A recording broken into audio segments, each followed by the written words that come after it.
Durante la reunión que se efectuó en el Palacio Nacional de la Cultura, los funcionarios electos recibieron información general sobre la administración pública y dentro de 15 días tendrán datos de las finanzas, recursos humanos, demandas y otros aspectos técnicos de cada ministerio. Junto a esta información, las autoridades salientes y las entrantes podrán discutir también sobre temas controversiales como el acuerdo migratorio firmado con Estados Unidos y el acuerdo que prohíbe el uso de plástico en el país. Por ser país seguro, ya mencioné, nosotros nos involucraremos en ello y le estaremos dando el seguimiento respectivo. Y con el tema de plásticos, todo lo que tenga que ver con el cuidado del ambiente es positivo. Hay muchos aspectos que son también educacionales. Le hemos pedido a nuestro ministro designado de Ambiente y a sus equipos que nos ayuden a hacer un análisis de la normativa que va a entrar en vigencia, o sea, que fue aprobada recientemente, el acuerdo gubernativo que fue emitido recientemente por el presidente Jimmy Morales. En los próximos meses, los funcionarios designados también harán un reconocimiento a las instalaciones de los ministerios y secretarías. Pasaría a la siguiente parte del cronograma, que ya tiene que ver con el reconocimiento de las instalaciones del ministerio, la secretaría o la institución, a efecto de que pueda ya conocer cómo está funcionando, dónde tienen unidades ejecutoras. Ya ellos definirán también un cronograma a efecto de hacer algunas visitas específicas. Al finalizar esta primera reunión oficial de transición, el presidente Jimmy Morales ofreció declaraciones a la prensa en donde anunció que tendrá un plan de 100 días para finalizar su gestión. Según el mandatario, durante los últimos 100 días de gobierno visitará varios municipios del país para entregar y supervisar obras. Además, confirmó que la Secretaría de Comunicación Social de la Presidencia y otros ministerios buscan espacios presupuestarios para poder promocionar los logros de este gobierno. Por una Guatemala en paz, con imágenes de María René Gaitán y Carlos Hernández Ovalle, para Noticiero Guatevisión, Andrea Orozco. Bienvenidos a Sin Filtro. Esta noche hablamos del proceso de transición que inicia formalmente, o mejor dicho, inició formalmente hoy en un acto allá en el Palacio Nacional de la Cultura. La etiqueta SF Transición. Para profundizar en este tema tenemos con nosotros en el estudio a Luis Guillermo Velázquez, politólogo. ¿Qué tal, Luis? ¿Cómo estás? ¿Qué tal, Ben?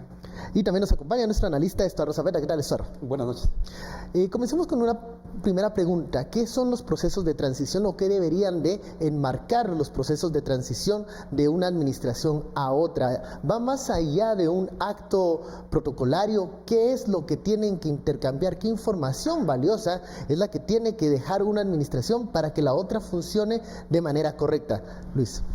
Tendría que servir básicamente para el reconocimiento de los mecanismos burocráticos que existen en el Estado, pero también el nivel de cumplimiento que tienen algunas de las políticas o medidas que implementó el gobierno saliente.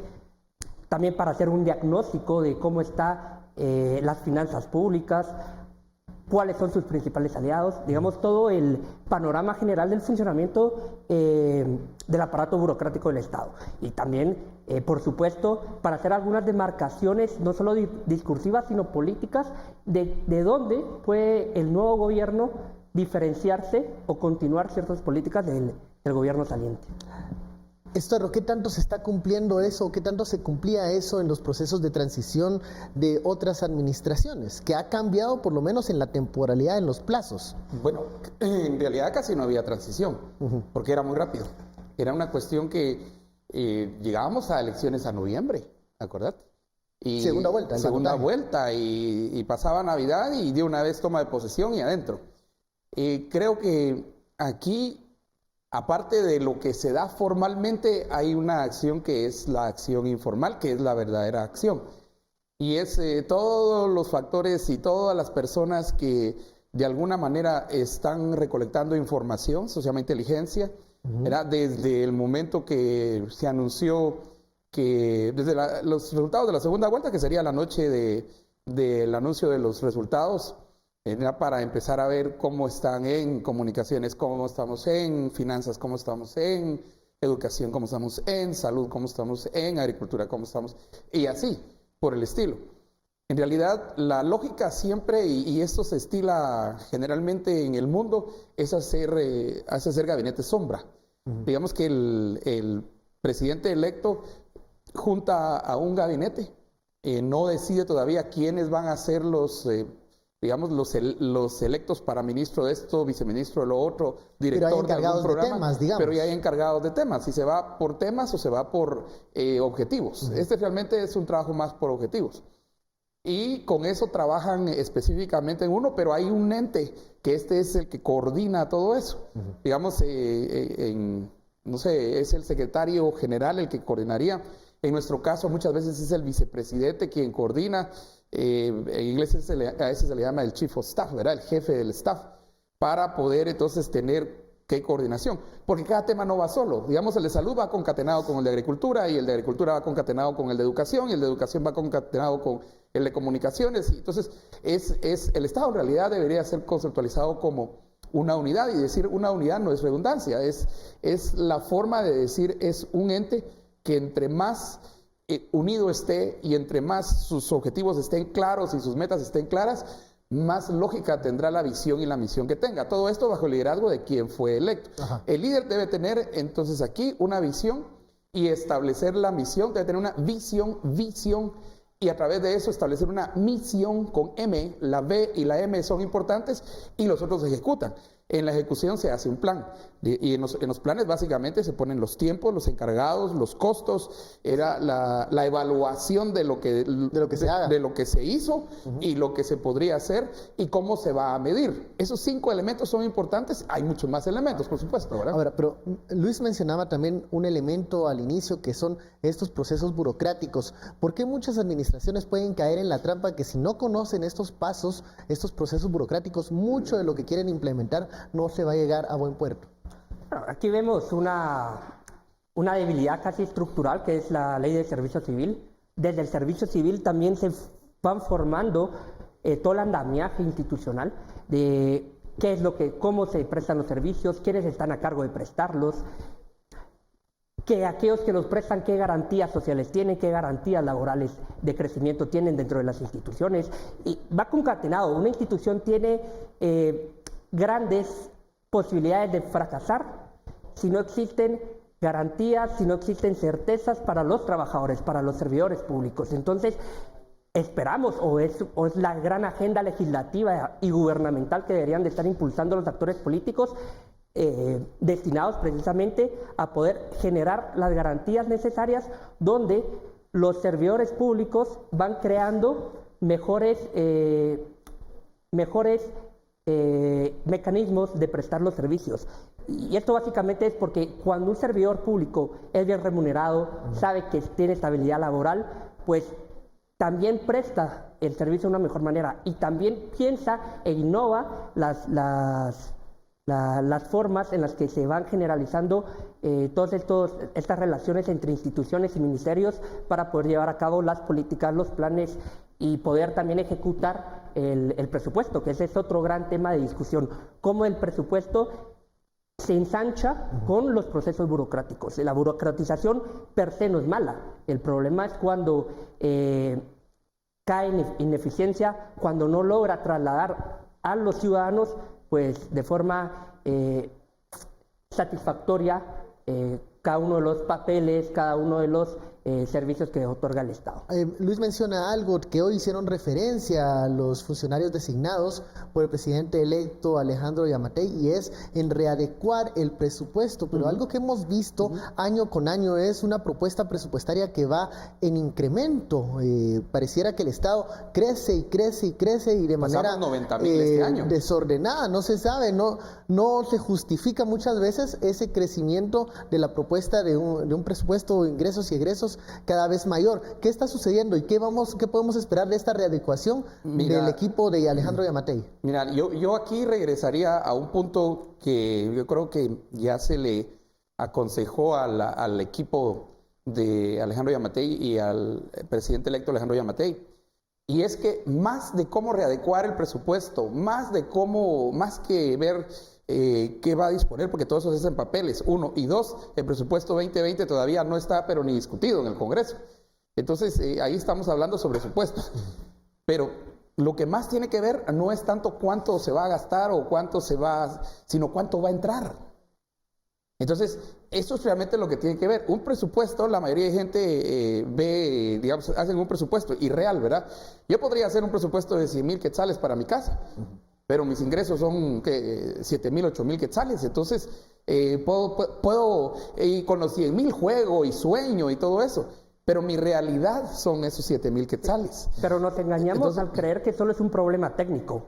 Fundamentalmente es un problema político, porque cuando los actores a la hora de discutir y estructurar el presupuesto están más interesados de cómo generar mecanismos clientelares, de corrupción, de repartición de las parcelas presupuestales, pues la discusión no es tanto cuánto va a entrar y cuánto vamos a gastar, sino que hay una lógica gamonal de las finanzas públicas, de los recursos de todos. De que el cuero puede estirarse hasta donde Sí, llegue. porque mucho se habla en la academia de que estas cuotas, de que por qué el 5% a la universidad, que por qué el 2%, si no mal lo recuerdo, al deporte.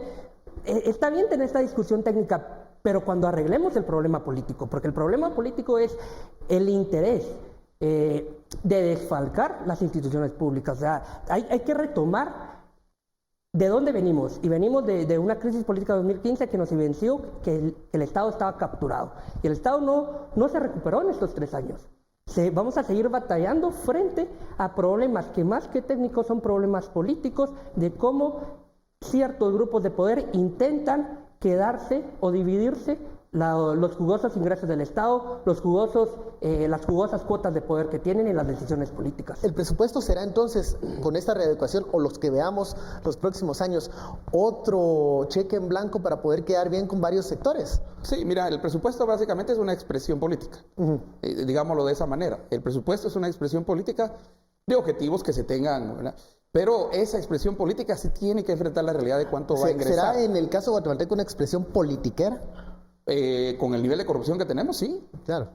O sea, porque debería existir este debate. Y no lo decimos nosotros, eso lo dicen todos los que ya se declararon culpables de cómo saqueaban el Estado. Este debate que tenemos de ingresos, egresos, de un debate técnico debe darse, pero en el tema político, el presupuesto de la República es utilizado para poder quedar bien con aquellos Entonces, que fueron aquí tus entramos aliados. a los temas que son transversales, a los temas que son, digamos, que son enormemente fuertes para cualquier ministerio. Porque igual se corrompe el Ministerio de Desarrollo, que igual se corrompe el de Comunicaciones, igual se corrompe también el de Agricultura y hasta el de Cultura. Pues. Pero insisto, cuando empezamos a resolver el problema político, ya después discutimos cómo reestructurar la deuda, por ejemplo, o cómo reestructuramos el pago de impuestos, si le entramos a una agenda impositiva globalmente progresiva. Todas estas discusiones, digamos que sí son técnicas, pero que se comienzan a hablar solo cuando comenzamos a tender puentes de discusión política concentrados en que debemos intentar fortalecer las instituciones. Y otra vez, aquí vuelve lo del servicio civil, por ejemplo, el fortalecimiento al sistema de justicia, la modernización del aparato burocrático del Estado. Las compras y contrataciones, que han sido también otro tema. Claro. Sin voluntad política no hay discusión técnica válida. ¿Y puede el presidente electo Alejandro Yamatei encabezar ese esfuerzo o debería hacerlo en este momento? Debería. Yo creo que el ejercicio de su liderazgo precisamente pasa por ese proceso. Pasa por ese proceso, pero yo creo que antes de eso la mejor expresión política del presidente electo va a ser su lucha contra la corrupción. Fíjate, aún antes de la discusión, digamos, de las técnicas o de las cuestiones políticas, va a ser realmente una lucha contra la corrupción que no solo la ponga en blanco y negro, que no sea discurso, sino realmente va a tener que hacer mucha limpieza. La transparencia del gasto puede ser una de las primeras señales que la nueva administración pueda dar en cuanto al buen manejo de los recursos públicos. ¿Qué garantías nos pueden ofrecer de eso? Existen todas unas iniciativas, por ejemplo, las iniciativas de gobierno abierto, las propuestas que organismos internacionales también han establecido en las convenciones que tienen al respecto. Yo insisto, a veces el problema no es los planes, las medidas que hay que implementar. Eso se tiene hasta cierto punto claridad. El problema es que no existe la voluntad política de los actores, y menos de actores políticos diezmados, que ahora el actual gobierno va a enfrentar un campo prácticamente de regresión autoritaria y un campo en donde se han ido desmantelando los esfuerzos anticorrupción. Entonces, pensar de que la situación política va a ser distinta heredando un gobierno heredando toda una serie de decisiones políticas que estuvieron en detrimento del desarrollo institucional del Estado, pues me parece complicado, sobre todo porque no tiene, hasta el momento, no ha evidenciado en su discurso que tenga la voluntad real para hacerlo, y en segundo lugar, en el Congreso también tiene las cosas muy difíciles con su bancada minoritaria. Vamos a la primera pausa de la noche, la etiqueta SF Transición.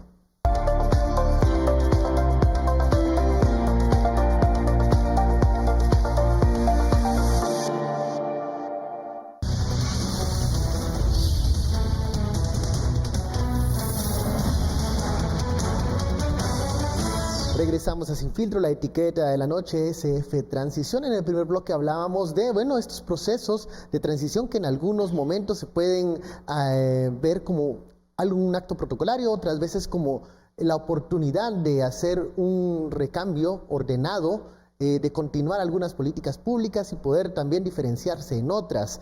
También mencionábamos el tema del presupuesto, que es una de las herramientas con las que la próxima administración puede dar cumplimiento a sus promesas, pero también hay otros temas que pueden diferenciar a la siguiente administración de la actual, o que pueden también dar continuidad a lo que aquí se ha implementado desde 2016 con la administración del presidente Morales. Uno de estos temas es el tema migratorio. El acuerdo del tercer país seguro, es algo que el próximo gobierno va a implementar. Es algo que ya el presidente electo Alejandro Yamatei ha pedido, que quiere tener más conocimiento, quiere participar más de esas reuniones para que el 14 de enero pues no lo encuentren con novedades o sorpresas, ¿no? Starro, ¿cómo ves el tema migratorio en este proceso de transición?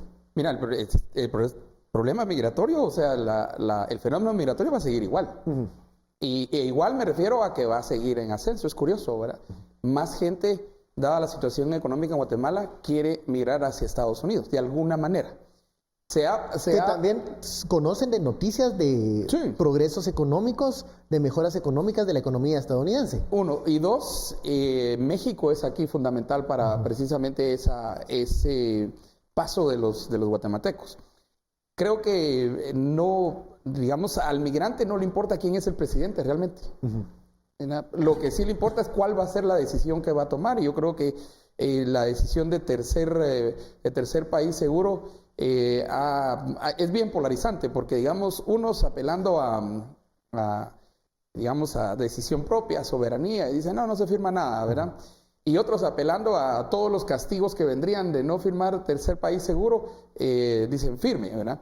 Ahora, eso de tercer país seguro ya bajó de tono. Y creo que van a ser nuevas formas de influir aquí una política migratoria. Lo cierto es que, nos guste o no nos guste, sí está fortaleciéndose toda la frontera del lado de Estados Unidos. Eso sí y es más difícil. Y estamos conociendo cada vez más y más historias de guatemaltecos, principalmente guatemaltecos, familias completas, gente que se lleva niños, el precio de un coyote, todo ese reto que representa la migración lo estamos conociendo, y algo que no conocíamos, o por lo menos sabíamos que existía, pero no sabíamos que un coyote cobra $15,000 para llevarse a una persona. Por ejemplo, si se lleva 5, imagínate, no hay garantía que pase, pero igual se van, ¿verdad? De que lo cobran. Entonces, y la gran pregunta es cuáles van a ser las condiciones creadas en Guatemala, o luchar por esas condiciones para que las personas no se vayan. Eso va a ser una pregunta que tiene que enfrentar la próxima administración. Es un campo minado el tema migratorio para Alejandro Yamatei, sobre todo porque él va a tener que implementar un acuerdo firmado en una administración anterior. No solo eso, sino también es un problema humanitario. Revisaba unos datos recientemente y el 32% de la población guatemalteca ha pensado en migrar y podría migrar, y cada 2 de 3 es hacia Estados Unidos. Y entonces ¿el problema cuál es? El problema es seguir implementando políticas de retener migrantes por retener migrantes y no generar las condiciones laborales, económicas y sociales necesarias para que la gente pueda crear trayectorias de vida en sus países de origen. Y ese, es el problema fundamental. Entonces, el presidente Yamatei tendrá que comenzar primero a esclarecer qué es lo que se va a implementar en Guatemala, porque ha tenido opiniones divididas. Su primera versión en campaña electoral era que estaba en contra, a las 3 semanas la cambió y dijo que estaba a favor, después de que estaba confuso porque no tenía mucha información. Entonces, ni siquiera el presidente que asume en enero tiene claridad del embrollo al que nos vamos a meter. Y eso es sumamente irresponsable, no solo de las autoridades salientes, sino de las actuales. Tendrían que, a capa y espada, abrir los mecanismos de comunicación con su contraparte en Estados Unidos para establecer cuáles son las políticas que se van a implementar, porque hasta el momento ni siquiera el gobierno que entra sabe. Y como ciudadanos, ¿cómo nos planteamos el debate? Las organizaciones sociales, los círculos académicos y demás, porque hasta donde sabemos por los informes que se han filtrado es de que lo que se pretendía era convertir a Guatemala en prácticamente un pequeño campo de concentración, un poco derivado de este término utilizado en ciertas convenciones al respecto. Entonces, si no queremos utilizar el concepto, creo que sí tenemos que ver una realidad, que hay políticas sistemáticas de retener migrantes por retener, sin antes generar las condiciones necesarias para que su vida sea digna. Ya Estados Unidos ha firmado también acuerdos similares con Honduras y El Salvador, a parecer. Es una estrategia enfocada al Triángulo Norte, pero puede existir en esta decisión, yo no veo mayor capacidad de acción para el próximo gobierno, porque ya está firmado este acuerdo, para sacar algún provecho de esta cooperación o convenio que se firma con Estados Unidos. Algún provecho tendría que ver en términos de decir la negociación que hicieron los actuales. Eso no se lo podés, digamos, poner a la cuenta de los que vienen. De los que vienen, claro. Los que vienen, a la cuenta que va a poner los que vienen es la ejecución, que creo que en realidad ese es el reto principal, o sea, la ejecución de algo que va a afectar a miles de personas y miles que todavía hoy, dadas las condiciones económicas de Guatemala, su sueño es irse para Estados Unidos. Pero aquí entra no solamente el Triángulo Norte, otra vez México es fundamental en esta discusión de migración. Y creo que México lo que ha empezado a hacer es crear ciertos mecanismos de generación de empleo como una barrera, digamos, para que los migrantes no pasen. El llamado muro económico que le dicen. El muro económico, porque eso es lo que le pide Estados Unidos a México para retener, o sea, ¿qué está haciendo? Pero no solo es un muro económico, mueve miles de soldados también a la frontera con Guatemala, o sea, hay una serie de acciones que responden a una estrategia, no de México necesariamente, sino desde Washington, que obviamente nosotros estamos ahí, pero habiendo Honduras dicho sí y El Salvador dicho sí, nosotros todavía tenemos que implementar. Ojo que nosotros somos los que, Guatemala es el país que manda la mayor cantidad de migrantes, ¿verdad? Pero hay una diferencia, porque el servicio diplomático importa. Que sea una política general de Estados Unidos para el Triángulo Norte no implica que todas las condiciones vayan a ser exactamente igual.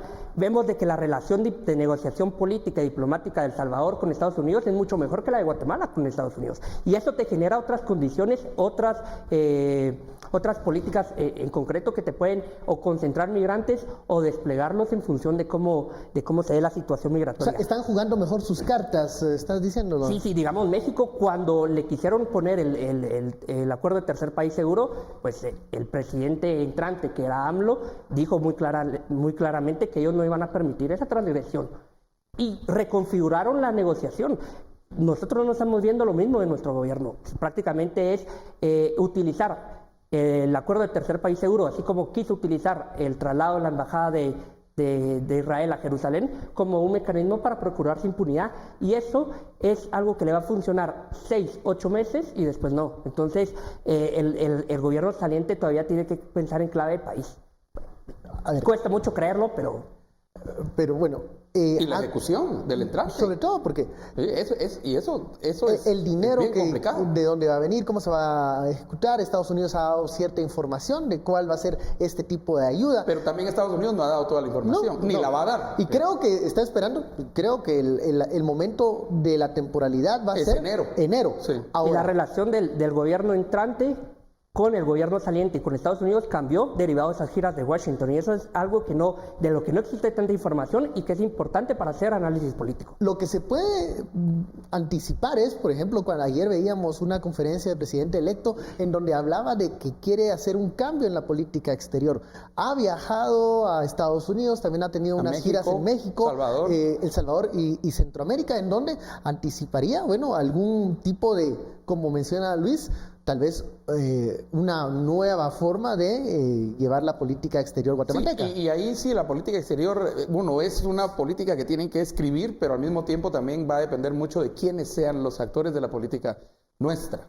O sea, las personas también son importantes en todos lados, pero en la política exterior digamos, conocen bien, por ejemplo, cómo funciona la situación política en Washington, o conocen bien cómo está la cuestión en México, o cómo funciona con nuestros vecinos de Centroamérica, cuál es la experiencia que tienen, qué objetivos tienen ellos también dentro. Y yo creo que aquí la diplomacia, que nosotros realmente tenemos muy poca, no tenemos en realidad una escuela de diplomacia en Guatemala versus, digamos, otros países que sí tienen una escuela de diplomacia. Creo que una de las primeras acciones a mediano y largo plazo, y no va a ser cosecha del próximo gobierno, es reabrir la escuela de diplomacia. Eso ya lo hemos discutido aquí. ¿Qué va a pasar? A ver. Yo sé que el tercer país seguro es de ahorita. Ok, entonces busquemos a las mejores posibilidades de guatemaltecos. Ok, pero al mismo tiempo tenemos que caer en eso porque no tenemos, digamos, tenemos muy poca diplomacia de carrera, pues. Y entonces, y a veces es la peinadora de no sé quién, el primo de no sé quién, el hijo del vice de no sé qué.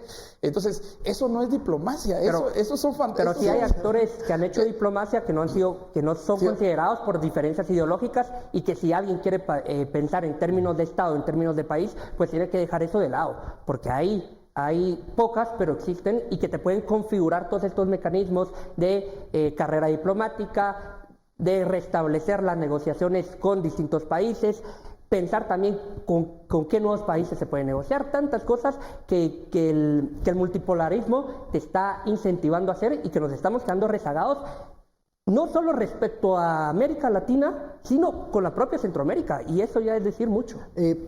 Alejandro Yamatei va a ser más pragmático en el tema de las relaciones exteriores, no tanto enfocándose solo en aquellos países que tengan tal vez un rasgo ideológico más parecido al gobierno de Vamos, sino que ver oportunidades de relaciones provechosas para Guatemala. Es que así tendría que ser. Bueno, mira, en la última administración, la gestión del MINEX parecía más orientado a estoy con quienes piensan igual que yo, y no tanto en los intereses, que es con cosas diferentes. Una cosa es la ideología y otra con los intereses que pueden compartir en algún momento. Miren, en diplomacia no debería haber ni la consideración de qué piensa y qué no piensa, es cuáles son los intereses nuestros. Es que ese debería ser siempre la primera. ¿Cuál es mi política? ¿Qué quiero yo lograr? Por ejemplo, anunció que la posibilidad de reabrir la embajada en Suecia, ¿verdad? Pero digamos, sí, pero ¿cuál sería el objetivo? Entonces, ahora sí, de una forma más pragmática vamos a abrir, pero queremos lograr esto y esto. Queremos hacer, solo para mencionar cuáles son nuestros intereses, por ejemplo, en tercer país seguro, de un lado, ¿verdad? Es 36% de nuestras exportaciones van para Estados Unidos, eso es más de un tercio de nuestras exportaciones que van allá, o sea, sí nos afecta enormemente. Además, que 11,000 millones vienen en remesas, si no nos afecta eso, ¿verdad? Entonces, sí, miremos nuestros intereses. Yo creo que más que pragmático, tiene que ser práctico en la decisión. Y más allá de la ideología, tiene que ver cuáles son los intereses, con base en una política que establecieron ellos. Claro. Con una política que van a revisar, o ya revisaron ahorita del MINEX actual, y que ellos tal vez logren cambios o propongan algo diferente, pero que al final sea con base en nuestros intereses. Otra vez, en diplomacia, recuerden, no hay lealtades, solo intereses. Bueno, vamos a la pausa, regresamos con más.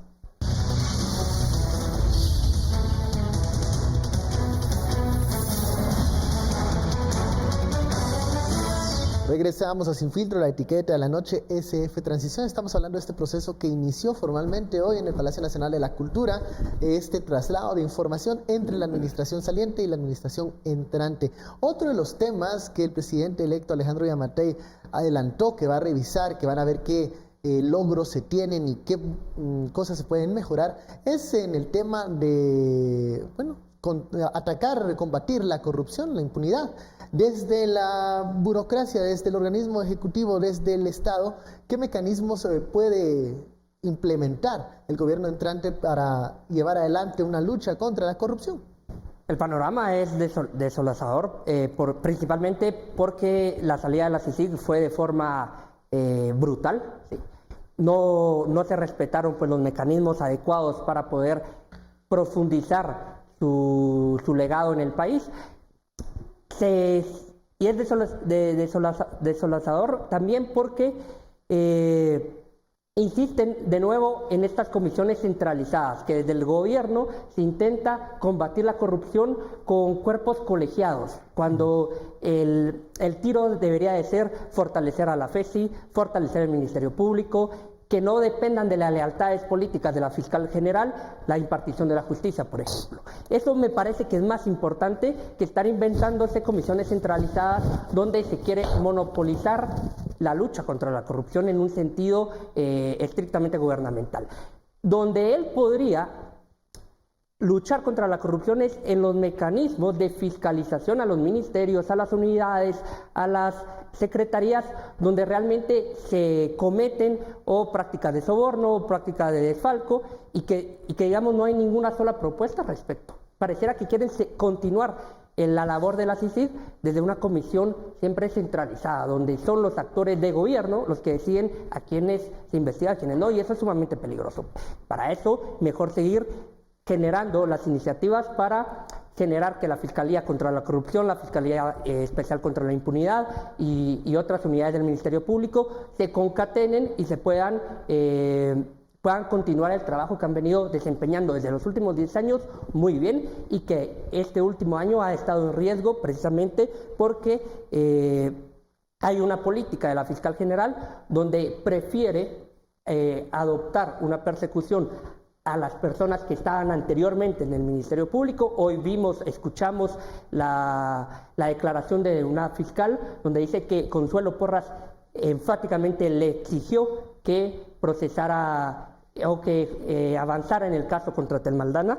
Entonces, digamos, si esa es la política anticorrupción, de perseguir a los opositores y no perseguir a quienes tienen entramados de corrupción pública y privada para saquear el Estado, pues me parece que no estamos avanzando bien. Y el presidente electo puede tener influencia en ese sentido, en decir de que va a dar el respaldarazo de autonomía que necesita el Ministerio Público, pero hasta el momento, pues todo parece indicar lo contrario. Esperemos de que en los primeros 8 meses del gobierno entrante nos vayan enseñando un panorama real de lucha contra la corrupción.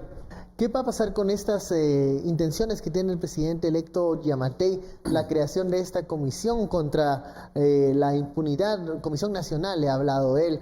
¿Qué tantos resultados va a tener? ¿Puede coadyuvar en la lucha contra la corrupción? Aquí veamos un poquito la historia reciente. A ver, televidentes, ¿quién formó una comisión contra la corrupción dentro del gobierno? A ver, A, Otto Pérez, B, Roxana Valdetti, C, Juan Carlos Monzón, D, todas las de arriba. Ellos tenían una comisión contra la corrupción a partir del Ejecutivo. Y mira qué pasó. Y yo dudo mucho de esas comisiones bajo el principio de si quieres que algo no funcione, algo no avance, haz una comisión, ¿verdad? Crea una mesa de diálogo. Crea una mesa de diálogo y crea una mesa técnica, ¿verdad? Entonces ahí... Pero esto al final para mí es, y yo siempre lo he argumentado, que si no va a ser, digamos, en cómo va a entrarle, y para eso va a tener que utilizar inteligencia propia, digamos, contrainteligencia, va a tener que estar al tanto de quienes están metidos en corrupción, pero yo creo que va más allá todavía. Creo que va más allá en términos de la discrecionalidad que se tienen, si hay cambio de leyes y normas en algún momento, los cambios que tienen que haber en uno de los ministerios más corruptos, que es el de Comunicaciones, Infraestructura y Vivienda, el MISIVI, los cambios que tendrían que haber también, y va a afectar a muchas personas, sí, va a afectar a muchas personas, pero de eso se trata precisamente la limpieza. Ahora, ¿puede entonces el presidente Alejandro Giammattei pasar de un acto, de una intención a una estrategia conjunta para fortalecer la institucionalidad del Ministerio Público y crearle o darle una independencia para que pueda seguir investigando como lo ha hecho hasta ahora? Sí, es que aquí o es el Ministerio Público, no es nadie, pues.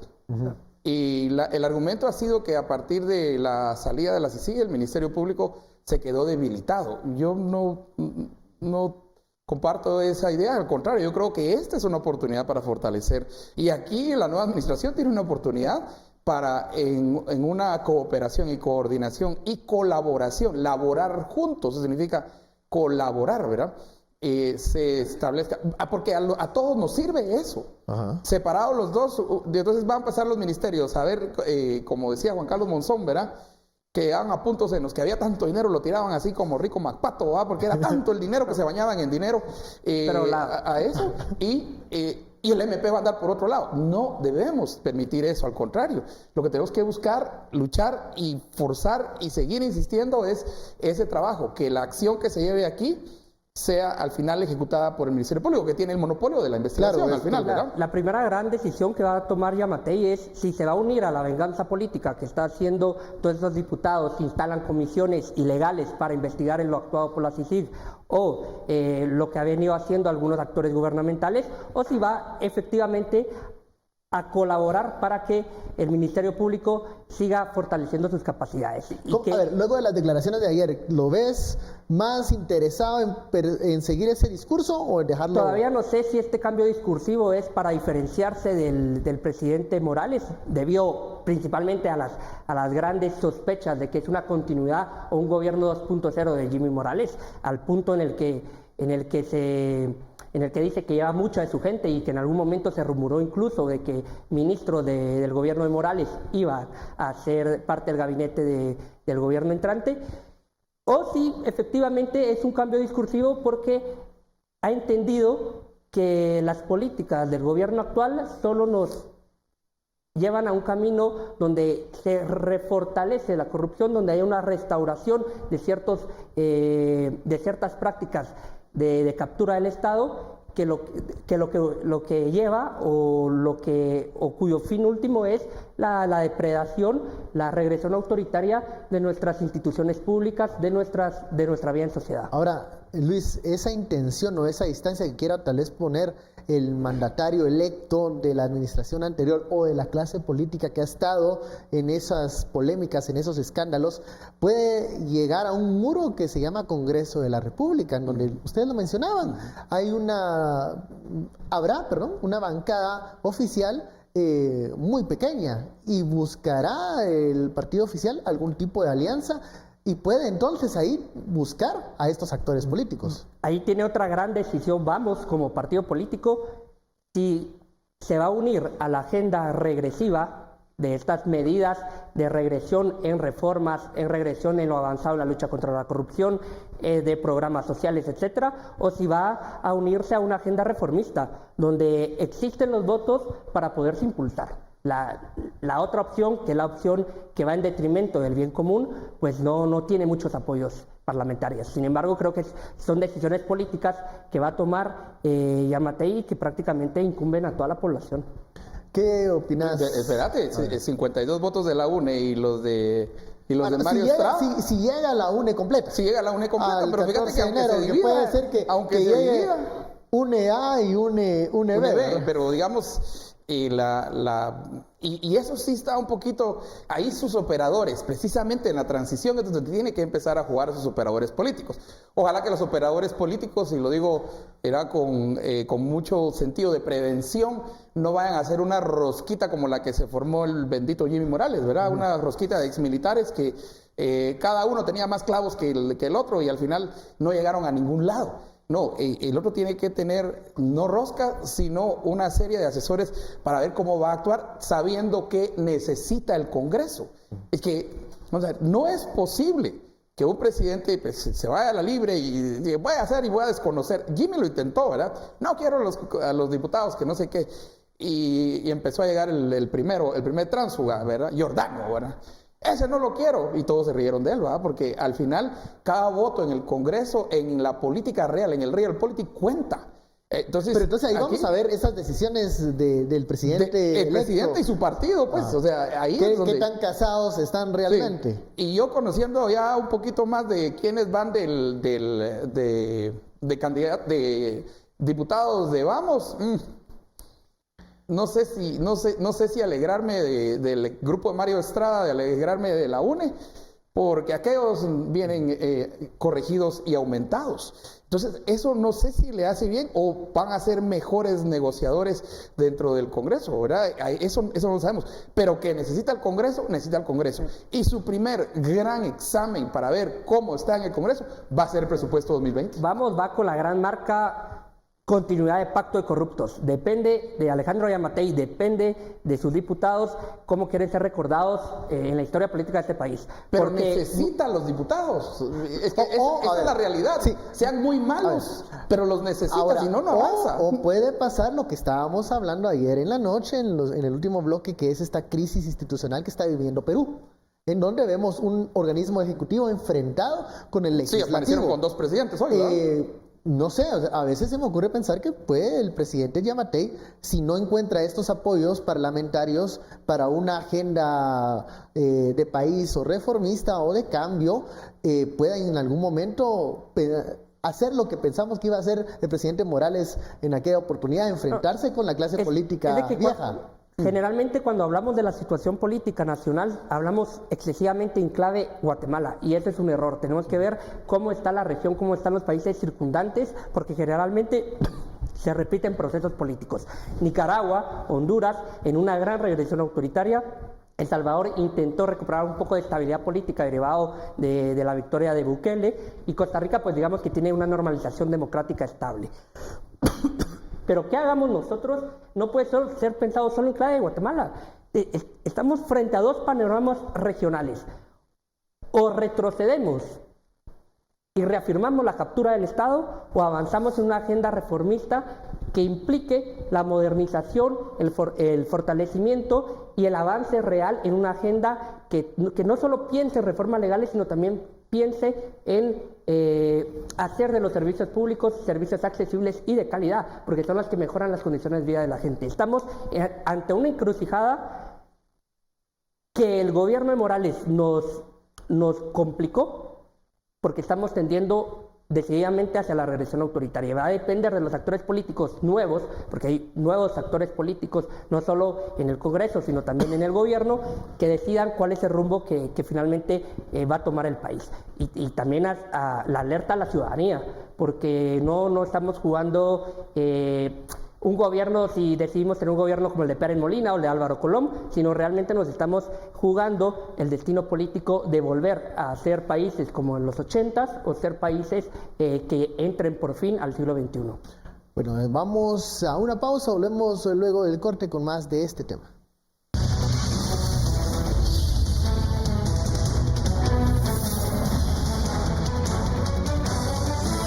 Regresamos a Sin Filtro, la etiqueta de la noche, SF Transición. Vamos a la etapa de las conclusiones. ¿Qué esperar en estos próximos meses con este proceso de transición que va a ocurrir en los diferentes ministerios? ¿Y qué debería aprovechar la administración entrante para tener un arranque más ordenado y más estratégico, Astor? Bueno, primero la separación, ¿verdad? La separación, por lo menos en términos de comunicación, de cómo fue este gobierno. Ahí tiene un gran reto. Tiene un gran reto y tiene que ser más estratégico en qué comunica, cómo comunica y quién comunica, ¿verdad? Que no sea el presidente el que salga siempre hablando. Para eso hay voceros, para eso hay toda una maquinaria ahí de comunicación. Pero tienen que empezar a hacerlo ya. Tienen que empezar a hacerlo desde ya.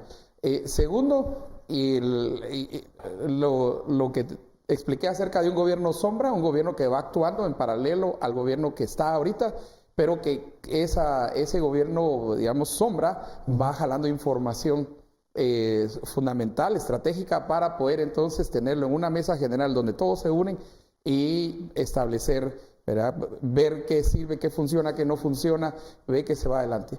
Pero creo que para mí lo más importante es no perder el liderazgo ante la población. Eso es muy importante, ¿verdad? Porque al final, no te funcionan las cosas en el Congreso, no le van a, digamos, supongamos que no le aprueban el presupuesto 2020, entra con un gobierno, digamos, que no tenga magistrados de Corte Suprema ni magistrados de Corte de Apelaciones, aunque por ahí anda la nota y anda el chisme, ¿verdad? Que los de la CC ampliarían a 6 meses o más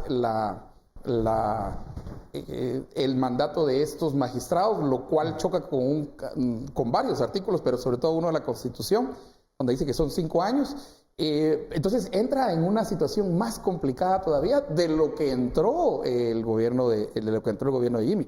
Y digo complicada porque aquí mucho de lo que tiene que hacer va a depender del Congreso, también cómo va a negociar con el Congreso, y eso, otra vez, sus asesores van a tener que decirle cómo se va a negociar en el Congreso. Pero que necesita el Congreso, no vaya a cometer el mismo error del actual de decir, nada, hacer ningunear al Congreso. Porque el Congreso puede ningunear al presidente y eso sí sería paralización total. Sin el Congreso, no teniendo cortes o magistrados, ¿verdad? Con un presupuesto que no se aprobó, creo que ese es un escenario que tienen que jugar los que están haciendo este plan de transición. En enero de este año parecía que las elecciones iban a ser una salida institucional a la crisis política, la prolongación de la crisis política que hemos tenido desde el 2015. Y lo que terminó haciendo fue profundizar la inestabilidad política, paradójicamente. Entonces el gobierno entrante tiene 2 cartas. Reafirmar la tendencia de regresión autoritaria que ha venido sucediendo en el país, o generar una convicción democrática. ¿Y por qué digo esto? Porque los resultados de las elecciones, si nos indican algo, es que la gente no confía en los políticos, y por eso el sistema de partidos, el Congreso, la conformación del Congreso está muy fragmentada. Entonces eso de entrada te implica que tenés que tener habilidades de negociación, de acordar, de ceder, y ceder fundamentalmente para llegar a un acuerdo. Y si estas convicciones democráticas no las tiene el gobierno, vamos a ver un Congreso neutralizado, vamos a ver un país que reafirma su conducta inmovilista, y en vez de poder avanzar hacia la dichosa modernización y reforma del Estado, pues vamos a recaer en los viejos vicios de siempre, donde fundamentalmente ciertas élites políticas y económicas se reparten el Estado para beneficios particulares en detrimento del bien común. Bueno, antes de terminar el bloque, quiero abordar este tema que emana de los tribunales, y es ya estas declaraciones que se están dando en torno al caso de la compra del edificio del Ministerio Público en la zona 5. En este día, pues le tocó el turno a una de las personas que está involucrada en ese caso, la señora Benavides, en donde, entre otras cosas, pues señaló a la actual fiscal Consuelo Porras de coaccionarla para acelerar procesos de investigación. ¿Qué está ocurriendo y qué puede pasar en este caso de la compra del edificio a toda la institucionalidad del Ministerio Público? Ahí va a ser la evidencia que se presente. Tiene que ser evidencia dura. Tiene que ser evidencia dura. Y yo puedo decirte vos lo que querrás, y vos puedes decir de mí lo que querrás, pero la evidencia. Y yo creo que tenemos que, esa es la lógica, ¿no? O sea, eso es la parte que llamamos científica de la investigación, la evidencia que se vaya a presentar. Pero también hoy fueron capturados los señores de o señoras y señores de una empresa de Puerto Barrios, ¿verdad? De la zona de libre comercio de Puerto Barrios, también precisamente en Seguir. Y vamos a ver, este es un caso, y posiblemente en los 70 casos, que yo siempre hago mención de los 70 casos, sí, porque es la tarea que se tiene. Es la tarea que se tiene. Y ahí otra pregunta va a ser, entonces, ¿qué apoyo va a tener de gobierno que no se meta? Pero mucho tiene que ver con casos. Recuerden que la CICIG venía a pelear, a luchar, a eliminar SIACs, o sea, que son instituciones malas, ¿verdad? Que están enquistadas y están casi que endurecidas dentro del Estado. Esa es una SIACs, ¿verdad? Y el siguiente acto va a ser, digamos, esos 70 casos, ¿cómo va? Mira, lo del edificio va a ser de evidencia contra evidencia. Uno puede decir ahí muchas cosas, ¿verdad? Pero se prueba. Lo interesante que ha sido de varios casos, como la línea, es, sí, fíjese que no sé qué, y 30 millones, ¿verdad? Mire, entre porque el MP tenía las computadoras, ¿verdad? Sí. Entre a tal no sé qué, y entre a tal archivo, y ahí baje esto, y entre no sé qué, y mire la cuenta tal y tal, y entonces cómo se hacía. Entonces, el rastro del dinero, digamos. Y ahí está fotos de los cheques y todo eso, ahí, el rastro del dinero. Y yo creo que por ahí tiene que irse, no sino todos los casos. ¿Qué va a pasar con el caso del edificio del MP? De comprobarse, se reafirma la premisa fundamental que han venido manejando algunas organizaciones de sociedad civil, que la actual fiscal Consuelo Porras, en vez de continuar el fortalecimiento que viene desde hace ya una década del Ministerio Público, pues está comenzando a utilizar las unidades de investigación para perseguir opositores políticos, que sería sumamente peligroso para estos últimos 6 meses, sí, considerando sobre todo que hay ciertas prácticas de persecución política y espionaje por parte del gobierno central. Si estas dos situaciones se juntaran, vamos a tener 6 meses de limitaciones de nuestras libertades políticas, y que es sumamente peligroso y que no lo podemos tomar a la ligera. Y nos demuestra una vez más que este fenómeno de las SIACs ya no lo podemos trabajar como SIACs, porque mutaron a través de empresarios, de políticos, y a partir de eso pues tienen una exposición pública en la que prácticamente utilizan mecanismos legales del Estado y mecanismos legítimos del Estado para operar en gris, para operar situaciones ilegales, seguir saqueando el Estado, controlar la obra pública, tomar decisiones políticas, controlar incluso también a la ciudadanía. Entonces es sumamente preocupante si estas declaraciones se llegaran a comprobar en juicio. En los siguientes días te estarán también recibiendo, hablando de todo este tema de acusaciones, señalamientos, ya más formularios y más personas agraviadas de la Comisión Anti-CICIG. Este día se recibieron también ya unas peticiones, y la fiscal general también afirmó que van a analizar, ya están recibiendo ellos las recomendaciones y conclusiones de este análisis legal que se está haciendo de la comisión que se conformó en el Congreso de la República. ¿Va a tener buen fin esta recepción de agraviados? ¿Vamos a ver algo nuevo? ¿La fiscal general puede salir con algún tipo de conclusión diferente que diga el Congreso de la República no tiene que ver en ese tema? Va a ser como la Comisión de la Verdad, ¿verdad? Que básicamente fue más para un cumplimiento de un acuerdo, más que, digamos, algún resultado que se tengan. Además, llevan, ¿qué? Octubre, noviembre y diciembre. Termina el 10 de enero. ¿Es correcto? Sí, es esa temporalidad, octubre, noviembre y diciembre. Siempre en el contexto de la transición, en términos generales, no... Sí tocaría al próximo gobierno en términos de los resultados que habría o las declaraciones, pero la acción sería dentro de este gobierno. Entonces ese es como digamos, el 14 a los 14 días, esos 4 días son como una cuestión gris, y vamos a ver cómo lo agarra, porque eso no lo tiene que agarrar el próximo gobierno, eso lo tiene que agarrar el MP. Claro. Ellos, digamos, habría que ver eso. Mira, se ve, uno lo ven como venganza, otro lo ven como investigación y otro lo ven como un resarcimiento. Y también aquí hay posiciones diferenciadas de esto. Yo anoche lo expliqué y lo vuelvo a explicar, que para mí, y habiendo sido perseguido por la CICIG y no solo eso, la familia, ¿verdad? Perdí mucha familia en el conflicto armado y todo eso, creo que aquí estoy con lo que dijo el presidente electo, Alejandro Yamatei. Démosle vuelta a la hoja, ¿verdad? Y porque si nos seguimos otra vez en el pasado, miren, las lágrimas del pasado no nos dejan ver el futuro. Miremos hacia adelante. Y el reto que tenemos hacia adelante es enorme, ¿verdad? Y yo sé que mucha gente dice, sí, pero eso no es justicia, eso es olvido. Y por supuesto que hay espacio también para aquellos que quieran seguir, pero que no nos culpen a nosotros que no queremos seguir en ese proceso de malos, de feos y de injustos y no, simple y sencillamente creemos que ver hacia adelante, porque parte de todo esto es, por supuesto que nos duele, pero también en nuestra vida, en nuestra familia, en nuestra comunidad, tenemos que ver hacia adelante. No podemos seguir lamentándonos, digamos, por el pasado. Y ojo, no estoy hablando yo en términos de aconsejar algo, sino es algo que hago para mí mismo y dentro de mí. Y duro hacerlo, sí, pero miremos hacia adelante. Yo soy optimista. ¿Qué va a pasar con esta comisión anti-CICIG, lo que ha dicho ya la fiscal general? El problema fundamental es de que todo indica que es una comisión ilegal. Entonces los diputados estarían cometiendo un delito. Y además es espuria, porque no hay nada más ilegítimo que solo 14 diputados que van a estar en la próxima legislatura sean quienes acompañen esta comisión. La gran mayoría de diputados que votaron ya no siguen, ya no representan a nadie.